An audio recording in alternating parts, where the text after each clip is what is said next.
All right, today we're diving into something that feels like it's been pulled right out of a sci-fi movie, but believe it or not, it's grounded in some very real, cutting-edge science. We're talking about creating a digital copy of your mind. Yeah, you heard that right. It's all about something called a cognitive digital twin. So let's just jump right in with a massive question. I mean, think about it. You back up your phone, your photos, your computer, but what if you could back up your mind? Seriously, the very essence of who you are, all your thoughts, your memories, the unique way you connect ideas. It's a wild concept, and it's the core idea we're going to unpack today. Okay, so what exactly is a cognitive digital twin? The formal definition sounds pretty dense, but here's the gist of it. It's not just a collection of your data, like your social media history. No, this is way deeper.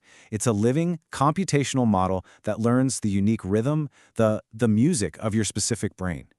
And the goal is insane. It's designed to predict your thoughts, generate your brain's signature activity, and even simulate how you'd react to stuff you've never even experienced before. So Section 1, a digital copy of you. Before we get into the how, we've got to wrap our heads around just how big of a challenge this really is. I mean, how on earth do you even begin to map a human mind? Well, here's the first huge hurdle. The brain isn't like a computer processor, crunching one task after another in a straight line. Not at all. It's a symphony. You've got all these different processes running at the same time, at totally different speeds. You've got the super fast reactions, the medium-paced focused thoughts, and the slow, deep, reflective thinking, all happening at once. Capturing that beautiful, chaotic music, that's the whole game. All right, so if the brain is a symphony, how do you read the sheet music? Well, you have to understand its structure, its fundamental operating system. And this is where it gets super cool. The symphony analogy isn't just a metaphor, it's kind of how the brain actually works. Neuroscientists know our brains operate on different electrical frequencies, or rhythms. You've got the fast gamma waves for super quick sensory stuff. Think of those as the frantic high notes of the violins.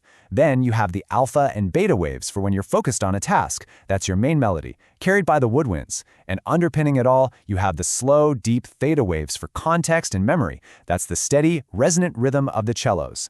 It's all there, playing together. And this right here is exactly why this is so hard for traditional AI. A standard, linear AI just can't handle this kind of complexity.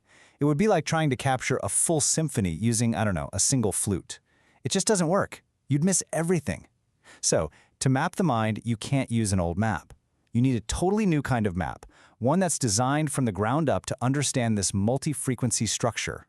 And here it is. This is the new map. The name is a bit of a mouthful, right? FGSGR. Don't worry about the acronym. What matters is the core idea, and it's brilliant. It's an AI architecture that is built to mimic the brain's structure. Instead of just chewing on data in one long stream, it actually processes information in different frequency bands, just like our brains do. It's an AI that's literally designed to listen to that symphony. Okay, I know this diagram looks pretty intimidating, but let's just break it down into something simple. At its heart, this system is like an expert committee. You've got one expert who's a master of time. It understands how things unfold from one moment to the next. You've got another who sees the big picture, how all the little details build up into a larger concept. And you have a third that understands the music, how all those different brain frequencies interact. The magic of this whole thing is getting them to work together, to combine all their knowledge into one unified model of a person's mind. So we've got the theory and we've got the tool. Now for the big question. How do you actually go about building a digital mind? Well, it turns out it's a three-step process. First up is capture, which is all about the system learning your unique neural signature, what makes you, you. Then comes synthesis, and this is where it gets wild. The AI goes beyond just copying and actually starts to generate and predict your thoughts. And finally, evolution, because let's face it, you're not a static thing. You change, you learn, and your digital twin has to be able to do that too. Let's dig into that first phase, capture. This is incredibly detailed work. The system takes your brain recordings, probably from something like an EEG, and it just learns you. It finds your specific neural fingerprints. It's not just looking for alpha waves, it's looking for your specific alpha frequency. It maps out how you personally connect different ideas. And get this, it even captures your self-referential loops, which is basically a fancy way of saying it learns how you think about your own thinking.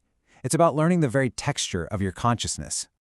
And once it's captured you, then comes synthesis. And honestly, this is where it starts to feel like magic. The model isn't just a mirror anymore. It can start to run what-if scenarios. It can predict what your brain activity would look like in a situation you've never ever been in. It's basically asking what if for you, simulating your cognitive response before you even have to think about it. The predictive power is just immense. And that predictive power, that's what leads us here. What if this actually works? What are the real-world consequences? Because if this technology pans out, it's not an exaggeration to say it could change, well, pretty much everything. I mean, just look at this list. The possibilities are absolutely staggering. In the clinical world, imagine being able to simulate a seizure in a digital copy of a patient's brain to find the best way to treat it. Or what about detecting the subtle signs of depression before a person even realizes they're heading for a relapse? Then you've got brain-computer interfaces that don't just react but anticipate what you want to do. We could create personalized neurofeedback to help people get into that flow state on demand. And maybe the most profound of all, creating a neural translator to actually help us understand what it feels like to be someone else. But then there's this, the most speculative, most mind-bending idea of them all, posthumous cognitive continuation. Just let that phrase sink in for a second. If you have a perfect digital copy of someone's cognitive processes, could that copy continue to think, to generate responses in their style, even after the person is gone? We're talking about a kind of digital immortality here, and it pushes right up against the very definition of life and identity. Which, of course, leads us straight to the ghost in the machine. The moment you start creating an AI that can truly think like a person, you are forced to deal with some of the biggest, thorniest ethical questions there are. And it all starts with one problem. How do you keep it safe? So when it comes to AI safety, there are basically two schools of thought. On one hand, you've got the cop model.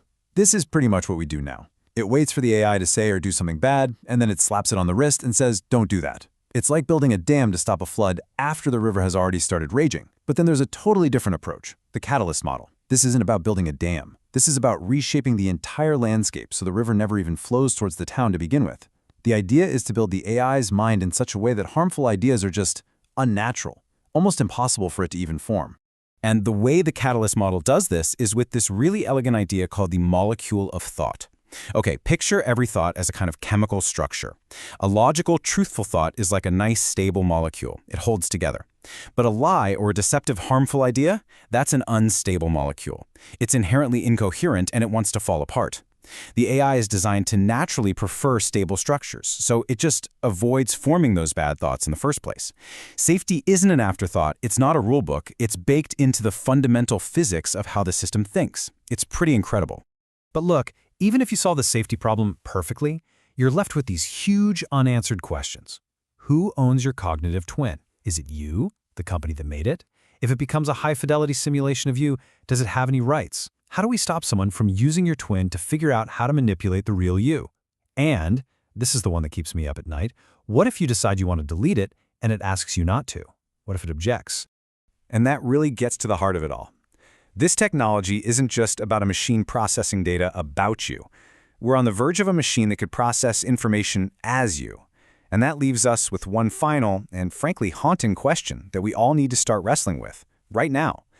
If a machine can think like you, who owns the thought?